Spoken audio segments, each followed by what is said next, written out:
Alright guys, welcome back to KJ Picks and Predictions.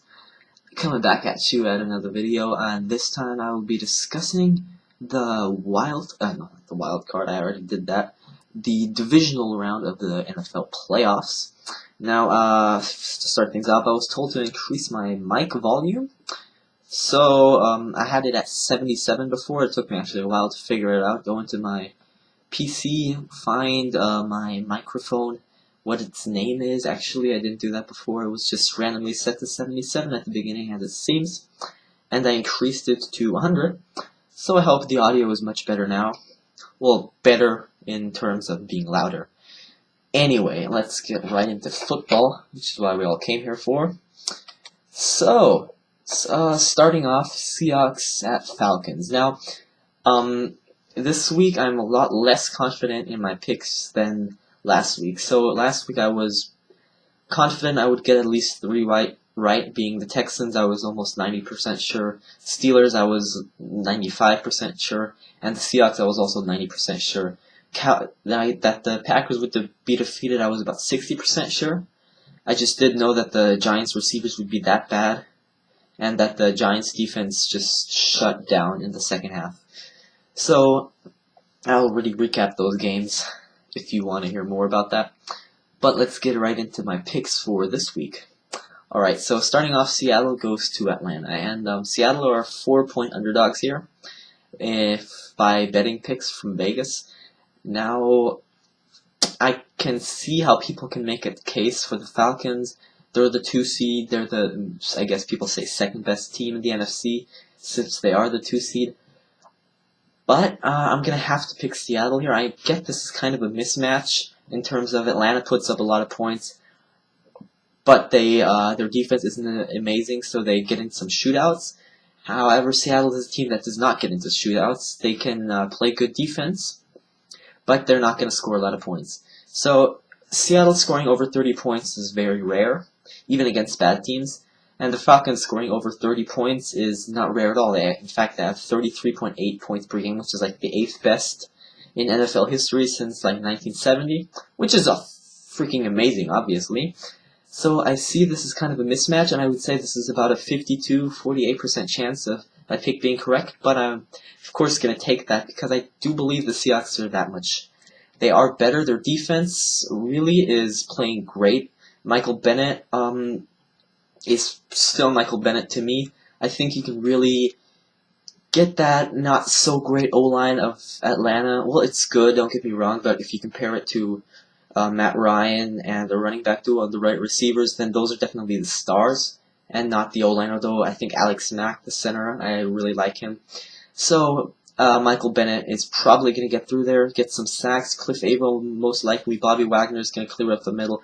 Richard Sherman is going to take care on the sidelines as far as cornerback play goes. So I think that Atlanta will be able to put up maybe 24 points, maybe 27 points at most.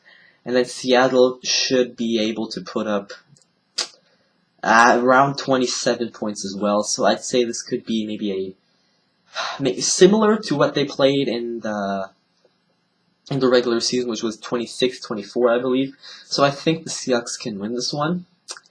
The Falcons can as well, but my final score prediction would probably be around, I'm tempted to just say 26-24 as before, but I'm going to say maybe, say 26-23. How about that?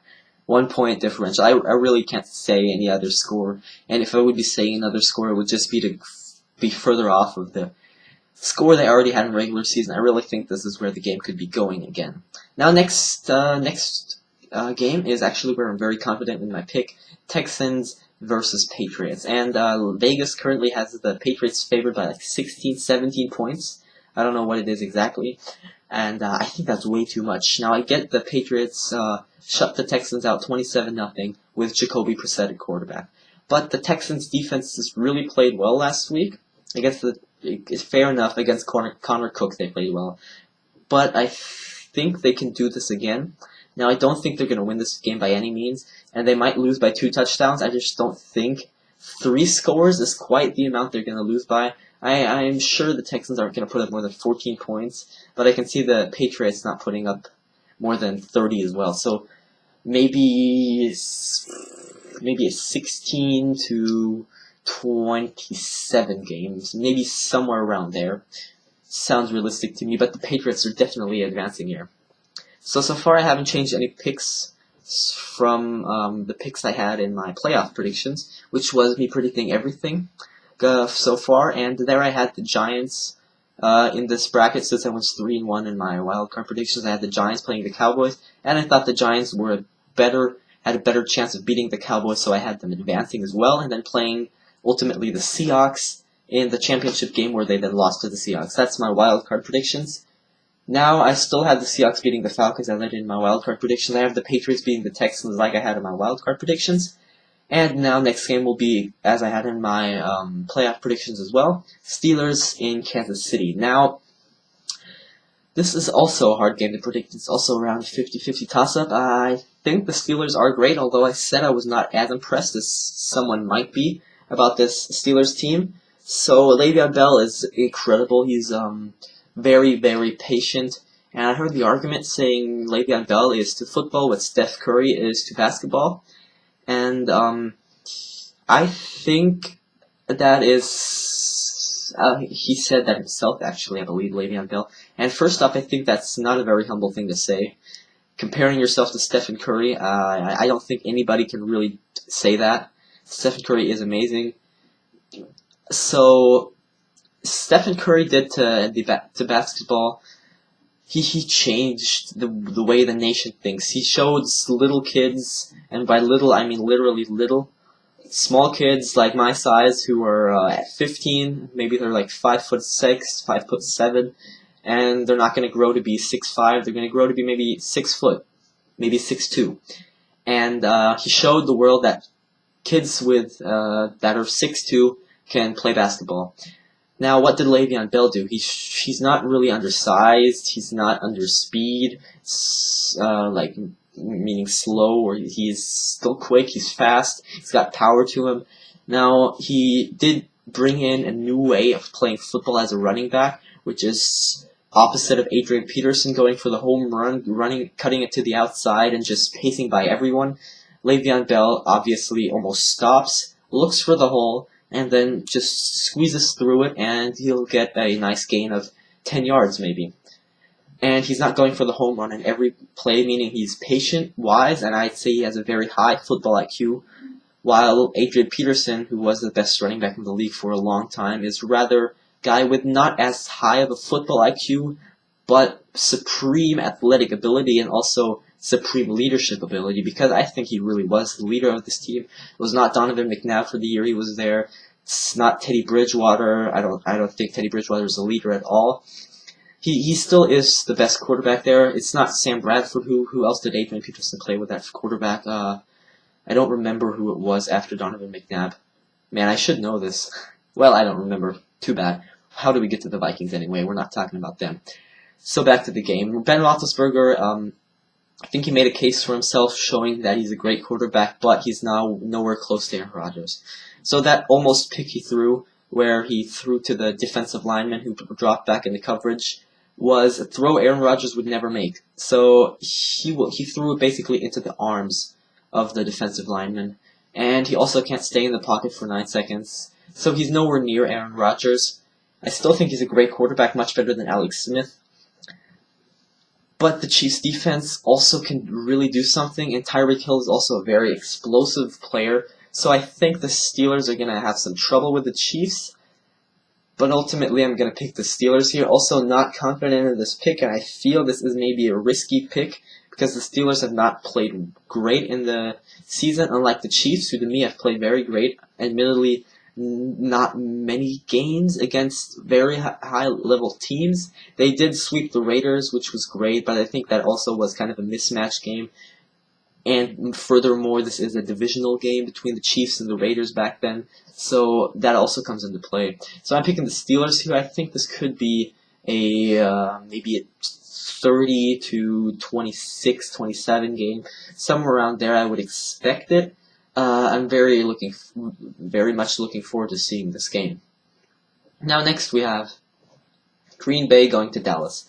My by far favorite game this week, and it's unfortunate because this game is at 4:40 p.m. Eastern Standard Time, meaning it's around 2 o'clock in Germany on a Sunday. So I'm gonna have to stay up until 5 in the morning again, and then get 1 hour of sleep, and then go to school. So not great for me, but of course gonna watch it. Gotta go watch it, of course. Green Bay and Dallas. So let's go into predicting a bit. Aaron Rodgers has proven how amazing he is in the second half, but he's also shown that he can be gone for a while and maybe not show up.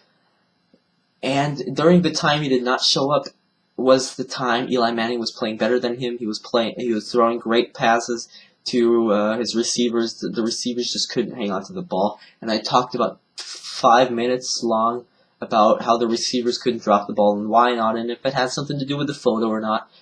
Go check that video out. It was very much explaining my view of the whole thing. But the Giants are not here anymore. It's the Packers. So I did want to pick the Cowboys here because I think Dak and Zeke are really the people that you're talking about here. Then their defense comes into play, but that's really it. And I think Dak and Zeke, they can handle the pressure. They really can, so far at least. I don't know if it's because they're not aware of how great it is, or if they're maybe a bit in trance because they just started off and everything went their way. Now the question is, will everything go their way in the playoffs immediately? And I don't think they're necessarily going to have a down game here. But I do think Aaron Rodgers is too hot to stop right now, and I am going with a bit of an upset here, picking the Packers. Now, I get this defense is bad, and I think the Cowboys will put up a lot of points, but Aaron Rodgers is going to put up just as many points. And admittedly so, Jordy Nelson is missing, so that might come into effect. But this game is really a toss-up to me. There's more odds speaking towards the Cowboys right now. I'm still going to pick the Packers, meaning I changed my prediction. I predicted the Giants to come here and play the Cowboys. And, ultimately I did change my prediction because the Giants were replaced by the Packers who won that game, and now I still have the Packers going on. Meaning, after this divisional round, I will have Seattle and, people thought during the season Seattle and Dallas is going to be the championship game of who decides to go to the Super Bowl. Now people are saying it's Dallas and the Falcons. I have it the other way around. Seattle and Green Bay. Who remembers that game? That's going to be one hell of a game. Admittedly so, every game in this NFC is going to be one hell of a game in the conference championship. Now, in the AFC, I have the Steelers and Patriots playing in the conference championship. And interesting game, very interesting game. I probably am going to pick the Patriots, although the Patriots have not played a great quarterback this season at all. You can look at their schedule. The best quarterback they played is Russell Wilson, and he's only ranked 16th among quarterbacks on most people's rankings. So they really haven't played great quarterbacks, so they're going to play a great one in Big Ben. Or Alex Smith. I'm leaning towards Big Ben, and I think the Steelers have a much greater chance of actually beating the Patriots as a bit of an upset than the Chiefs do. So I'm not going to give Super Bowl predictions yet. I already did that, and I think it was Seahawks Patriots. I really think those are the two best teams in the NFL. So the Seahawks might drop out here. I'm not quite sure. I did give you all my picks, and I'm not that confident in these picks, but I did pick some upsets. Seahawks is technically an upset. Steelers, I think they are favored over the Chiefs. I don't know. Patriots, obviously not an upset, and Packers, I think, is also an upset. So, risque picks here. I'm gonna look. I did not check how NFL.com voted so far on the picks, who they are picking to win, who they are liking this week. Those are really my picks. Now, I hope you enjoyed watching this video. I spoke a nice 15 minutes about these 4 games in the divisional round. I wonder how long I'm going to talk if it's only 2 games in the conference championship, but I'm sure I'll find something to talk about. And I will probably see you on Saturday evening when I talk about the Seahawks Falcons game. And what's the other game on Saturday? The Texans Patriots game. although that will be on at 2 in the morning for me, meaning it'll finish at 5. And if I haven't fallen asleep because the Patriots are blowing the Texans out by then, I might not make a video right that day, so maybe the next day. Always, don't forget, I'm 9 hours ahead of California and 6 ahead of New York. So that's it for the time zones, and that's it for the picks so far. Hope you enjoyed. Hope this mic quality is much better now, and I will see you next time in the KJ Picks and Predictions. Have a nice day.